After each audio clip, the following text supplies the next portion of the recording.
ఓం శాంతి 15/11/2024 మధురమైన పిల్లలు, స్వయాన్ని చెక్ చేసుకోండి. ఎంత సమయం తండ్రి స్మృతి ఉంటుంది అని. ఎందుకంటే స్మృతిలో ఉండేదే లాభం, విస్మృతిలో ఉన్నది నష్టం. ప్రశ్న: ఈ పాపాత్ముల ప్రపంచంలో ఏ విషయం పూర్తిగా అసంభవం మరియు ఎందుకు? జవాబు: ఇక్కడ ఎవరైనా మేం పుణ్యాత్ములం అంటే ఇది పూర్తిగా అసంభవం. ఎందుకంటే ప్రపంచమే కలియుగి తమో ప్రధానమైనదిగా ఉంది. మనుషులు దేనినైతే పుణ్యకర్మగా భావిస్తారో అది కూడా పాపమైపోతుంది. ఎందుకంటే ప్రతి కర్మ వికారాలకు వశమై చేస్తారు. ఓం శాంతి. ఇప్పుడు మేము బ్రహ్మ పిల్లలమైన బ్రహ్మ కుమార కుమారిలము అనైతే పిల్లలు భావిస్తూ ఉండొచ్చు. ఆ తర్వాత దేవీదేవతలుగా అవుతారు. ఈ విషయాలను మీరే అర్థం చేసుకుంటారు, ఇంకెవ్వరూ అర్థం చేసుకోరు. బ్రహ్మ కుమార కుమారిలమైన మేము అనంతమైన చదువును చదువుతున్నామని మీకు తెలుసు. 84 జన్మల చదువును కూడా చదువుతారు, సృష్టి చక్రపు చదువును కూడా చదువుతారు. ఆ తర్వాత మీకు పవిత్రంగా అవ్వాలి అన్న ఈ శిక్షణ లభిస్తుంది.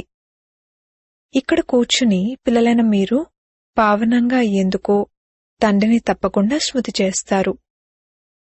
మీ హృదయాన్ని మీరు ప్రశ్నించుకోండి, నిజంగా మేము తండ్రి స్మృతిలో కూర్చున్నామా, లేక మాయా రావణుడు బుద్ధిని ఇతర వైపులకు తీసుకువెళ్లాడా? తండ్రి అన్నారు, నన్నొక్కరినే స్మృతి చేసినట్లయితే పాపాలంతమవుతాయి. ఇప్పుడు మిమ్మల్ని మీరు ప్రశ్నించుకోవాలి, మేం బాబా స్మృతిలో ఉన్నామా, లేక బుద్ధి ఇంకెటువైపుకైనా వెళ్ళిపోయిందా? మేమెంత సమయం బాబా స్మృతిలో ఉన్నాము, ఎంత సమయం బుద్ధి ఇటు అటు వెళ్ళింది అన్న స్మృతి ఉండాలి. మీ అవస్థను చూసుకోండి. ఎంత సమయమైతే తండ్రిని స్మృతి చేస్తారో దాని ద్వారానే పావనంగా అవుతారు. జమ మరియు నష్టం యొక్క లెక్కాపత్రాన్ని కూడా ఉంచుకోవాలి. అలవాటైనట్లయితే స్మృతి కూడా ఉంటుంది, ఇక రాస్తూ ఉంటారు. డైరీ అయితే అందరి జేబులో ఉండనే ఉంటుంది. వ్యాపారస్తులెవరైతే ఉంటారో వారిది హద్దులోని డైరీ, మీది అనంతమైన డైరీ. కావున మీరు మీ చార్ట్ నోట్ చేసుకోవాలి. తండ్రి ఆజ్ఞనిచ్చారు, వ్యాపారాలు మొదలైనవన్నీ చేయండి, కానీ కొంత సమయం తీసి నన్ను స్మృతి చేయండి. మీ లెక్కాపత్రాన్ని చూసుకుంటూ లాభాన్ని పెంచుకుంటూ వెళ్ళండి, నష్టపరుచుకోకండి. మీ యుద్ధమైతే ఉంది కదా, క్షణంలో లాభం, క్షణంలో నష్టం. మేం లాభం పొందామా లేక నష్టం కలిగిందా అన్నది వెంటనే తెలుస్తుంది. మీరు వ్యాపారస్తులు కదా, ఏ ఒక్కరూ ఈ వ్యాపారం చేస్తారు.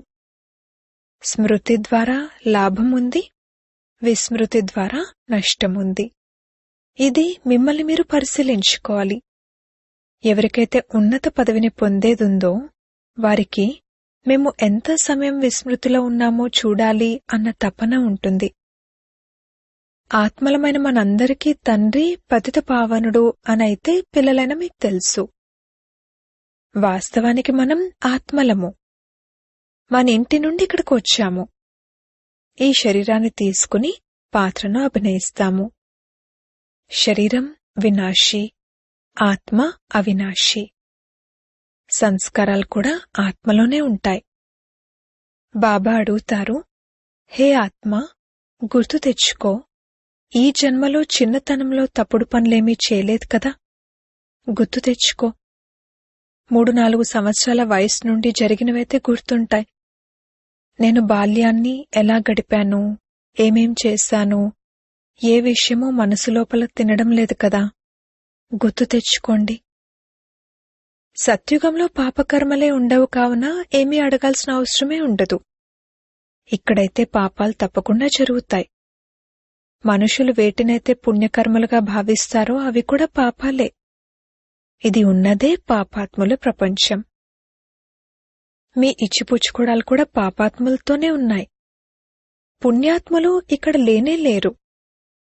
పుణ్యాత్ముల ప్రపంచంలో పాపాత్ములు ఒక్కరు కూడా ఉండరు. పాపాత్ముల ప్రపంచంలో పుణ్యాత్ములు ఒక్కరు కూడా ఉండలేరు. ఏ గురువుల చరణాలపైనైతే పడతారో వారు కూడా ఎవరు పుణ్యాత్ములు కారు. ఇదంతా కలియుగం, అది తమోప్రధానమైనది. కావున ఇందులో పుణ్యాత్ములుండడం అనేది అసంభవం. పుణ్యాత్ములుగా అయ్యేందుకే మీరొచ్చి మమ్మల్ని పావనాత్మలుగా తయారు చేయండి అని తండ్రిని పిలుస్తారు. ఎవరైనా చాలా దానపుణ్యాలు మొదలైనవి చేస్తే, ధర్మశాలలు మొదలైనవి నిర్మిస్తే వారు పుణ్యాత్ములనేమీ కాదు. అలా కాదు. వివాహాలు మొదలైన వాటి కోసం మండపాలు మొదలైనవి తయారు చేస్తారు, అది పుణ్యమేమీ కాదు. ఇవి అర్థం చేసుకోవాల్సిన విషయాలు. ఇది రావణరాజ్యం, పాపాత్ముల ఆసురీ ప్రపంచం. ఈ విషయాలు మీకు తప్పింకెవరికీ తెలియవు. రావణుడున్నా కాని అతణ్ణి గుర్తించరు. శివుని చిత్రం కూడా ఉంది, కాని వారిని గుర్తించరు. పెద్ద పెద్ద శివలింగాలు మొదలైన వాటిని తయారు చేస్తారు, అయినా మళ్లీ నామరూపాలకు అతీతుడు, సర్వవ్యాపి అనేస్తారు. కావుననే తండ్రి యదా యదాహి అన్నారు. భారత్లోనే శివబాబా గ్లాని జరుగుతుంది. ఏ తండ్రి అయితే మిమ్మల్ని విశ్వాధిపతులుగా తయారు చేస్తారో ఆ తండ్రిని మీరు మనుష్య మతంపై నడిచి ఎంతగా గ్లాని చేస్తారు. మనుష్య మతం మరియు ఈశ్వర్య మతం అన్న పుస్తకం కూడా ఉంది కదా. ఈ విషయాల గురించి మీకే తెలుసు. మరియు మేము శ్రీమతం ఆధారంగా దేవతలుగా అవుతాము అని మీరు అర్థం చేయిస్తారు. రావణ మతంపై మళ్లీ ఆసురీ మనుషులుగా అయిపోతారు. మనుష్య మతాన్ని ఆసురీ మతం అంటారు. వారు ఆసురీ కర్తవ్యాలే చేస్తూ ఉంటారు. ముఖ్యమైన విషయం ఏంటంటే ఈశ్వరుణ్ణి సర్వవ్యాపి అనేస్తారు. కూర్మావతారం, మత్స్యావతారం అని అనేస్తారు. కావున వారు ఎంత ఆసురీగా, చీచీగా అయిపోయారు. మీ ఆత్మ కూర్మ, మత్స్యావతారాలు తీసుకోదు. అది మనుష్య తనులోకే వస్తుంది. మేమేమీ తాబేలుగా, చేపగా అవ్వము, 84 లక్షల యోనులను ధరించము అని ఇప్పుడు మీరు అర్థం చేసుకున్నారు. ఇప్పుడు మీకు తండ్రి శ్రీమతం లభిస్తుంది. పిల్లలు, మీరు 84 జన్మలు తీసుకుంటారు. 84 జన్మలంటే 84 లక్షల జన్మలలో ఎంత శాతం? అది పూర్తిగా అసత్యమే. ఇసుమంత కూడా సత్యం లేదు.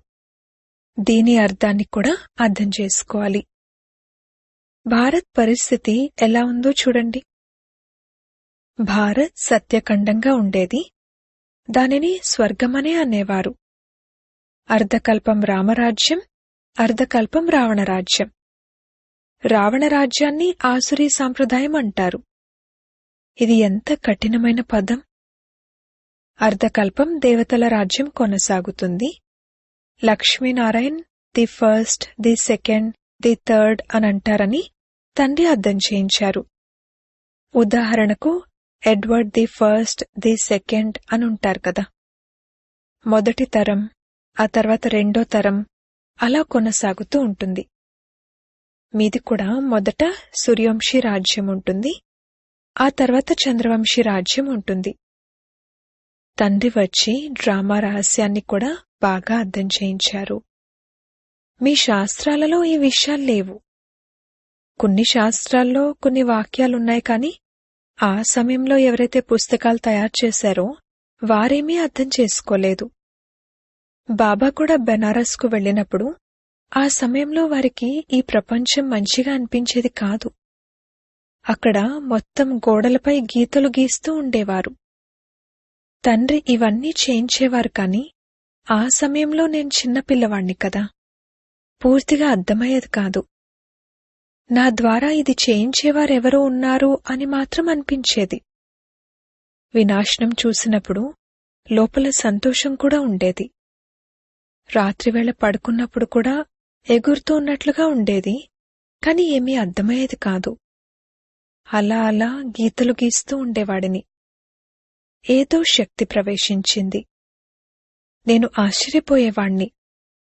మొదట వ్యాపారం మొదలైనవి చేసేవాణ్ణి, కాని తర్వాత ఏమైంది? ఎవరిని చూస్తే వారు వెంటనే ధ్యానంలోకి వెళ్ళిపోయేవారు. ఇదేంటిలా జరుగుతుంది? నేను ఎవరిని చూస్తే వారి కళ్ళు మూసుకుపోతున్నాయి అని అనేవాణ్ణి. మీరేం చూశారు అని అడిగితే వైకుంఠాన్ని చూశాము, కృష్ణుణ్ణి చూశాము అని అనేవారు. ఇవన్నీ కూడా అర్థం చేసుకోవాల్సిన విషయాలే కదా. అందుకే అన్నింటినీ వదిలేసి అర్థం చేసుకునేందుకు బనారస్కు వెళ్ళిపోయాను. రోజంతా కూర్చునుండేవాణ్ణి. పెన్సిల్ మరియు గోడ, ఇంకే పని లేదు. చిన్న పిల్లవాణ్ణి కదా. ఎప్పుడైతే ఇవన్నీ గమనించానో అప్పుడిక ఇవేవీ చేయకూడదు, వ్యాపారం మొదలైన వాటిని వదిలేయాలి అని అర్థమైంది. ఈ గాడిద చాకరీని వదిలేయాలి అన్న సంతోషం కూడా ఉండేది. ఇది రావణ రాజ్యం కదా. రావణుడిపై గాడిద తల చూపిస్తారు కదా. అప్పుడు ఆలోచన కలిగింది, ఇది రాజ్యం కాదు, ఇది గాడిద చాకరీ అని. గాడిద గడియ గడియ మట్టిలో దొల్లుతో చాకలి బట్టలన్నింటినీ పాడు చేసేస్తుంది. తండ్రి కూడా అంటారు, మీరెలా ఉండేవారు, ఇప్పుడు మీ అవస్థ ఎలా అయిపోయింది. ఈ విషయాలను తండ్రే కూర్చుని అర్థం చేయిస్తారు, మరియు ఈ దాదా కూడా అర్థం చేయిస్తారు. ఇద్దరిదీ నడుస్తూ ఉంటుంది. జ్ఞానాన్ని ఎవరైతే బాగా అర్థం చేయిస్తారో వారిని చురుకైన వారంటారు. నంబర్ వారుగా అయితే ఉన్నారు కదా. పిల్లలైన మీరు కూడా అర్థం చేయిస్తారు. ఇక్కడ రాజధాని స్థాపన అవుతుంది. తప్పకుండా నంబర్ వారు పదవిని పొందుతారు. ఆత్మే తన పాత్రను కల్పకల్పము అభినయిస్తుంది. అందరూ జ్ఞానాన్ని ఒకే విధంగా చేపట్టరు. ఈ స్థాపనే అద్భుతమైనది. ఇంకెవ్వరూ స్థాపనా జ్ఞానాన్ని ఇవ్వరు. సిక్కు ధర్మ స్థాపన జరిగిందనుకోండి, శుద్ధాత్మ ప్రవేశించింది. కొంత సమయం తర్వాత సిక్కు ధర్మ స్థాపన జరిగింది. వారి ముఖ్యులెవరు? గురునానక్. వారొచ్చి జప్ సాహెబ్ను తయారు చేశారు. ప్రారంభంలోనైతే కొత్త ఆత్మలే ఉంటారు, ఎందుకంటే ఆత్మ పవిత్రంగా ఉంటుంది. పవిత్రులను మహానాత్మ అంటారు. సుప్రీం అని ఒక్క తండ్రినే అంటారు. వారు కూడా ధర్మస్థాపన చేస్తారు కావున వారిని మహానులు అంటారు. కాని నంబర్ వారుగా వెనక వెనక వస్తారు. 500 సంవత్సరాల క్రితం ఒక ఆత్మ వచ్చింది, వచ్చి సిక్కు ధర్మ స్థాపన చేసింది. ఆ సమయంలో గ్రంథ్ ఎక్కడి నుండి వస్తుంది? తప్పకుండా సుఖమణి, జప్ సాహెబ్ మొదలైన పుస్తకాలను తర్వాతే తయారు చేసి ఉంటారు కదా. వారేం శిక్షణ ఇస్తారు? ఉత్సాహం కలిగితే కూర్చుని తండ్రిని మహిమ చేస్తారు. ఈ పుస్తకాలు మొదలైనవైతే తర్వాత తయారవుతాయి. ఎప్పుడైతే చాలామంది అవుతారో అప్పుడు తయారవుతాయి. చదివేవారు కూడా కావాలి కదా. అందరి శాస్త్రాలు తర్వాత తయారై ఉంటాయి. ఎప్పుడైతే భక్తి మార్గం ప్రారంభమవుతుందో అప్పుడు శాస్త్రాలు చదివారు. జ్ఞానం కావాలి కదా. మొదట సతో ప్రధానంగా ఉంటారు, ఆ తర్వాత సతో, రజో, తమోలలోకి వస్తారు. ఎప్పుడైతే చాలా వృద్ధి జరుగుతుందో అప్పుడు మహిమ జరుగుతుంది మరియు శాస్త్రాలు మొదలైనవి తయారవుతాయి. లేకపోతే ఎవరు వృద్ధిని తీసుకురాగలరు? అనుచరులు తయారవ్వాలి కదా. సిక్కు ధర్మపు ఆత్మలు రావాలి, వారు వచ్చి అనుసరించాలి. అందుకు చాలా సమయం కావాలి. కొత్త ఆత్మ ఏదైతే వస్తుందో తనకు దుఃఖం కలగదు. నియమం అలా లేదు. ఆత్మ సతో ప్రధానం నుండి సతో, రజో, తమోలలోకి వచ్చినప్పుడు దుఃఖం కలుగుతుంది. నియమం కూడా ఉంది కదా. ఇక్కడంతా కలిసిపోయారు. రావణ సాంప్రదాయం వారు కూడా ఉన్నారు, రామ సాంప్రదాయం వారు కూడా ఉన్నారు. ఇప్పుడింకా సంపూర్ణం అవ్వలేదు. సంపూర్ణంగా అయితే ఇక శరీరం వదిలేస్తారు. కర్మాతీత అవస్థ కలవారికి దుఃఖం కలగదు. వారు ఈ చీచీ ప్రపంచంలో ఉండలేరు. వారు వెళ్ళిపోతారు. మిగిలిన వారెవరైతే ఉంటారో వారింకా కర్మాతీతులయ్యి ఉండరు. అందరూ ఒకేసారైతే కర్మాతీతం అవ్వలేరు. వినాశనమైనా కాని కొంతమందైతే మిగిలి ఉంటారు. ప్రళయం అవ్వదు. రాముడు వెళ్ళిపోయాడు, రావణుడు వెళ్ళిపోయాడు అని గానం చేస్తారు కూడా.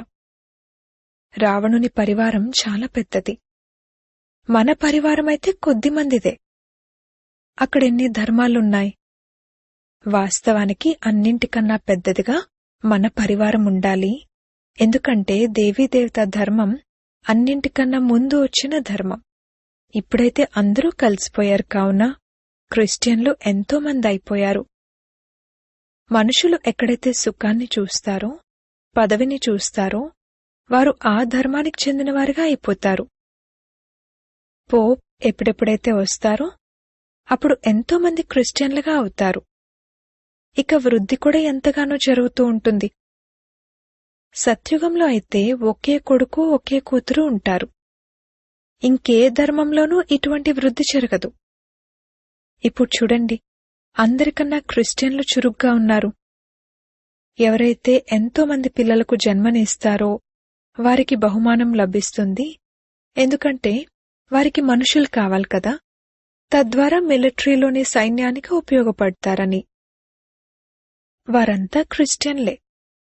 రష్యా వారు, అమెరికా వారు అందరూ క్రిస్టియన్లే. 2 కోతులు కొట్లాడుకుంటే వెన్నను పిల్లి తినేసినట్లుగా ఒక కథ ఉంది. ఇది కూడా డ్రామాగా రచింపబడి ఉంది. ఇంతకు ముందైతే హిందువులు, ముసల్మాన్లు కలిసే ఉండేవారు. ఎప్పుడైతే వేరైపోయారో అప్పుడు పాకిస్తాన్ వారి కొత్త రాజ్యం తయారైంది. ఇది కూడా డ్రామాగా రచింపబడి ఉంది. ఇద్దరు కొట్లాడుకుంటే యుద్ధ సామాగ్రి కొనుక్కుంటారు. అప్పుడు వారి వ్యాపారం జరుగుతుంది.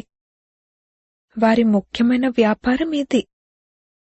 కాని డ్రామాలో విజయం మీదే రాసిపెట్టుంది. ఇది 100% నిశ్చితం. మిమ్మల్ని ఎవ్వరూ జయించలేరు. మిగిలిన వారంతా అంతమైపోతారు. కొత్త ప్రపంచంలో మన రాజ్యం ఉంటుందని, దాని కొరకే మీరు చదువుతున్నారని మీకు తెలుసు. మీరు అర్హులుగా అవుతారు. మీరు అర్హులుగా ఉండేవారు, ఇప్పుడు అనర్హులుగా అయిపోయారు, మళ్లీ అర్హులుగా అవ్వాలి. పతిత పావన రండి అని గానం చేస్తారు కూడా, కాని దాని అర్థాన్ని అర్థం చేసుకోరు. ఇదంతా అడవి. ఇప్పుడు తండ్రి వచ్చారు. వారొచ్చి ముళ్ళ అడవిని పుష్పాల తోటలా తయారుచేస్తారు. అది దైవీ ప్రపంచం, ఇది ఆసురీ ప్రపంచం. మొత్తం మనుష్య సృష్టి రహస్యాన్నంతా అర్థం చేయించారు. ఇప్పుడు మీరు అర్థం చేసుకుంటారు. మనం మన ధర్మాన్ని మరచి ధర్మభ్రష్టులుగా అయిపోయాం కావున అన్ని కర్మలు వికర్మలుగానే అవుతాయి. కర్మ, వికర్మ, అకర్మల గతిని బాబా మీకు అర్థం చేయించి వెళ్లారు. తప్పకుండా నిన్న మనం ఇలా ఉండేవారము, మళ్లీ ఈ రోజు మేమీ విధంగా అవుతాము. సమీపంగా ఉన్నారు కదా. బాబా అంటారు, నిన్న మిమ్మల్ని దేవతలుగా తయారుచేశాను, రాజ్యభాగ్యాన్నిచ్చాను, మళ్లీ అదంతా ఏమైంది? భక్తి మార్గంలో మనం ఎంత ధనాన్ని పోగొట్టాము అన్నది గుర్తుకొచ్చింది. ఇది నిన్నటి విషయమే కదా. తండ్రి వచ్చి అరచేతిపై స్వర్గాన్ని ఇస్తారు. ఈ జ్ఞానం బుద్ధిలో ఉండాలి. బాబా ఇది కూడా అర్థం చేయించారు. ఈ కళ్ళు ఎంతగానో మోసగిస్తాయి. వికారీ దృష్టిని జ్ఞానంతో నిర్వికారీ దృష్టిగా తయారు చేసుకోవాలి. అచ్చా, మధురాతి మధురమైన సిక్కిలదే పిల్లలకు మాతాపిత బాప్దాదాల ప్రియస్మృతులు మరియు గుడ్ మార్నింగ్. ఆత్మిక పిల్లలకు ఆత్మిక తండ్రి నమస్తే. ధారణ కొరకు ముఖ్య సారము. మొదటి పాయింట్, మీ అనంతమైన డైరీలో చార్ట్ నోట్ చేసుకోవాలి. మేం స్మృతిలో ఉంటూ ఎంత లాభాన్ని పెంచుకున్నామో, నష్టమైతే కలగలేదు కదా. స్మృతి చేసే సమయంలో బుద్ధి ఎక్కడెక్కడికి వెళ్ళింది. రెండవ పాయింట్, ఈ జన్మలో బాల్యం నుండి మా ద్వారా ఏ ఏ తప్పుడు కర్మలు అనగా పాపాలు జరిగాయి, వాటిని నోట్ చేసుకోవాలి. ఏ విషయంలోనైతే మనస్సు తింటుందో దానిని తండ్రికి వినిపించి తేలికైపోవాలి. ఇప్పుడిక ఎటువంటి పాపకర్మలు చేయకూడదు. వరదానము, కర్మబంధనాన్ని సేవాబంధనంలోకి పరివర్తన చేసి సర్వుల నుండి అతీతంగా మరియు పరమాత్మకు ప్రియంగా కండి. పరమాత్మ ప్రేమ బ్రాహ్మణ జీవితానికి ఆధారం. కాని ఎప్పుడైతే అతీతంగా అవుతారో అది అప్పుడే లభిస్తుంది. ఒకవేళ ప్రవృత్తిలో ఉన్నా కానీ సేవ కొరకే ఉంటున్నారు. ఎప్పుడూ కూడా ఇవి లెక్కాచారాలు, కర్మబంధనాలు అని అనుకోకండి. ఇది సేవ అని భావించండి. సేవాబంధనంలో బంధింపబడినట్లయితే కర్మబంధనం సమాప్తమైపోతుంది. సేవాభావం లేకపోతే కర్మబంధనం లాగుతుంది. ఎక్కడైతే కర్మబంధనం ఉంటుందో అక్కడ దుఃఖపు అల ఉంటుంది. సేవాబంధనంలో సంతోషం ఉంటుంది. అందుకే కర్మబంధనాన్ని సేవాబంధనంలోకి పరివర్తన చేసి అతీతంగా ప్రియంగా ఉండండి. అప్పుడు పరమాత్మకు ప్రియమైన వారిగా అయిపోతారు. స్లోగన్: ఎవరైతే స్వస్థితి ద్వారా ప్రతి పరిస్థితిని దాటివేస్తారో వారే శ్రేష్ఠాత్మలు. ఓం శాంతి.